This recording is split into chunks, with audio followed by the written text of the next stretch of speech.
बीमा भारती ने इस्तीफा दे दिया जेडीयू से, जेडीयू के तमाम पदों से इस्तीफा दिया है, विधायकी से नहीं। जेडीयू के विधायक बीमा भारती जो बिहार सरकार में मंत्री थी नीतीश कैबिनेट में, इनके इस्तीफे के बाद अब एक और बात के चर्चे तेज हो गए हैं। क्या नीतीश कुमार अपने विधायक के खिलाफ विधानसभा में उनकी सदस्यता खत्म करने के लिए पत्र लिखेंगे? नीतीश अगर बीमा भारती के खिलाफ अगर एक्शन लेते हैं विधानसभा में और स्पीकर नीतीश के अनुशंसा के बाद या प्रदेश अध्यक्ष जेडीयू नेता के अनुशंसा के बाद अगर बीमा भारती की सदस्यता खत्म करते हैं विधानसभा में, तो बीमा भारती का क्या होगा? क्या बीमा भारती ने जिस तरीके से जेडीयू से इस्तीफा दिया है, नीतीश को झटका दिया है, उसके बाद नीतीश बीमा भारती के खिलाफ विधानसभा स्पीकर को पत्र लिखेंगे या विधानसभा स्पीकर बीमा भारती की सदस्यता खत्म करेंगे? बीमा भारती को अयोग्य करार दिया जाएगा? यह बड़ा सवाल है। क्या बीमा भारती का क्या होगा? लेकिन आपको हम कुछ महीने पहले ले चलते हैं।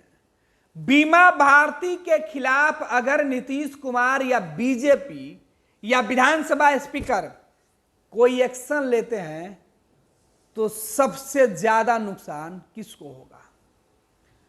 बीमा भारती के खिलाफ अगर एक्शन लिया जाएगा तो सबसे ज्यादा नुकसान बीजेपी को होगा। बीमा भारती जेडीयू की विधायक हैं और नीतीश कुमार की सरकार जो बिहार में चल रही है, उस सरकार में जो एक एक विधायकों की वैल्यू है वो बहुत ज्यादा है। बीमा भारती और नीतीश कुमार के कुल विधायकों की संख्या के साथ साथ बीजेपी के कुल विधायकों की संख्या मिलाकर यह संख्या 122 और 24 के बीच थी। तो बिहार विधानसभा के अंदर बहुमत के जो आंकड़े हैं वो इस वक्त जब नीतीश कुमार फ्लोर टेस्ट कर रहे थे तब ये फ्लोर टेस्ट में बता दिया था, विधायकों की संख्या निकलकर सामने आई थी। अगर राजद के विधायक नीतीश कुमार के पक्ष में लालू और तेजस्वी से बागी होकर अगर वोट नहीं करते तो सरकार बचाना मुश्किल थी।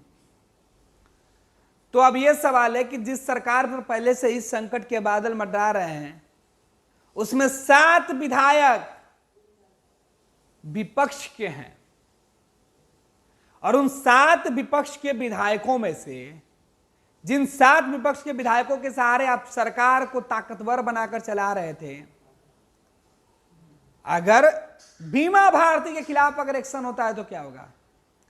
बीमा भारती की सदस्यता जाती है और आनन फानन में स्पीकर उस अनुशंसा को मान लेते हैं और बीमा भारती की सदस्यता विधानसभा से खत्म कर देते हैं, तो पहले से राजद और कांग्रेस ने अपने 7 विधायकों के खिलाफ शिकायत दर्ज करवाया हुआ है।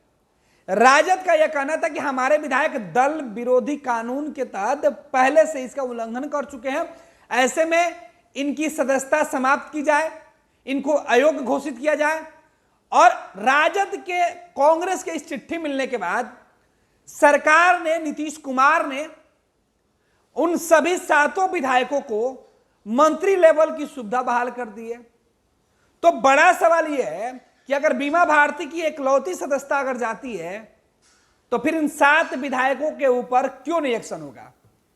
क्या विधानसभा स्पीकर अपनी कुर्सी और संविधान को क्या इस तरीके से ठेंगा दिखाएंगे? नहीं। विधानसभा के स्पीकर बीजेपी के हैं और बीजेपी को ही नुकसान होगा क्योंकि 5 से ज्यादा जो विधायक है वो नीतीश के नहीं बल्कि भाजपा के करीब हैं। तो अगर बीमा भारती के खिलाफ नीतीश कुमार की पार्टी की तरफ से अनुशंसा भेजी जाती है सदस्यता खत्म करने को लेकर, तो स्पीकर उसे भी ठंडे बस्ता में डाल देंगे। जैसे राजद के विधायकों के मामले पर अब तक कोई एक्शन नहीं हुआ है, ठीक उसी प्रकार जेडीयू विधायकों के मामले पर भी एक्शन नहीं होगा।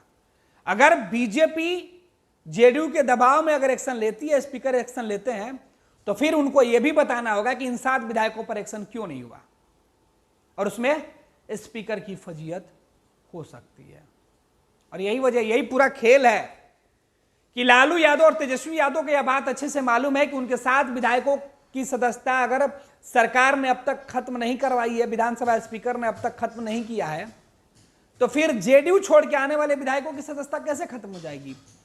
और इस बात का पूरा जो है बीमा भारती को बताया गया है, कॉन्फिडेंस में लिया गया है कि अगर बीमा भारती की सदस्यता जाएगी तो अकेले बीमा भारती की सदस्यता नहीं जाएगी, पूरी की पूरी जो सदस्यता है वो 7 विधायकों की भी जाएगी। उसके बाद सरकार के अंदर बहुमत का आंकड़ा बिल्कुल ही कम हो जाएगा, अविश्वास की स्थिति हो जाएगी और मुश्किल में यह सरकार पड़ जाएगी तो नीतीश कुमार की सरकार भी जा सकती है।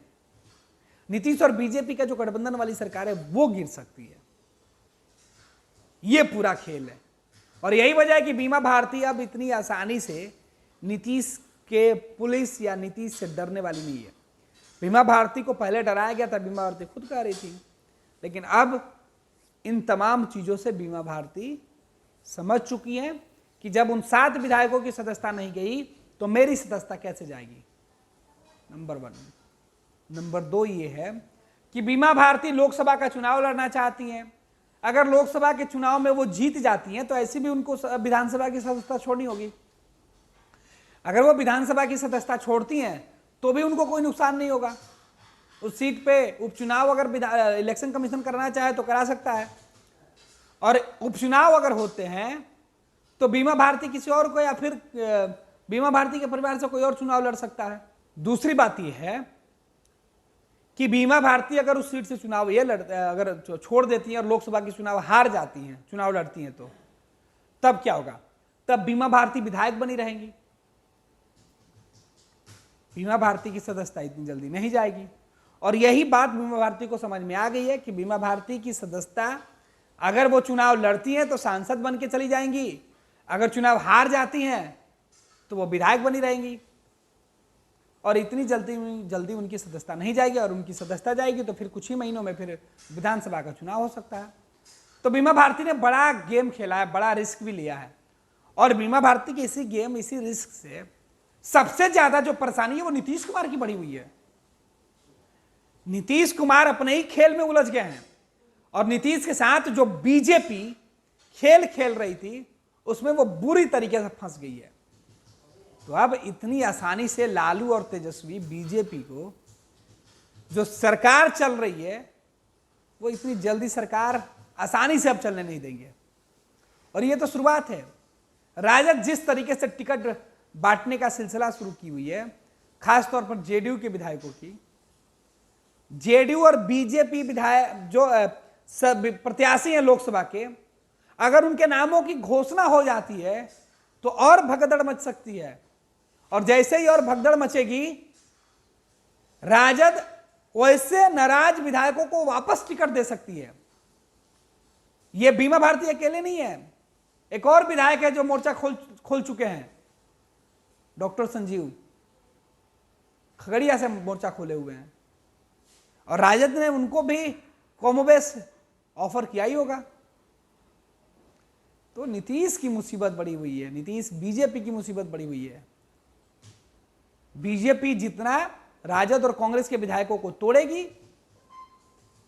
राजद उसी प्रकार से टेंशन बढ़ाते हुए दिखाई पड़ रही है। तो बीमा भारती की सदस्यता अगर जाती है तो एक विधायक नहीं बल्कि 7 विधायकों की और सदस्यता लेनी होगी। इसी जाल में बीजेपी और नीतीश दोनों फंस गए हैं और राजद अब बैठकर ये तमाशा देख रही है।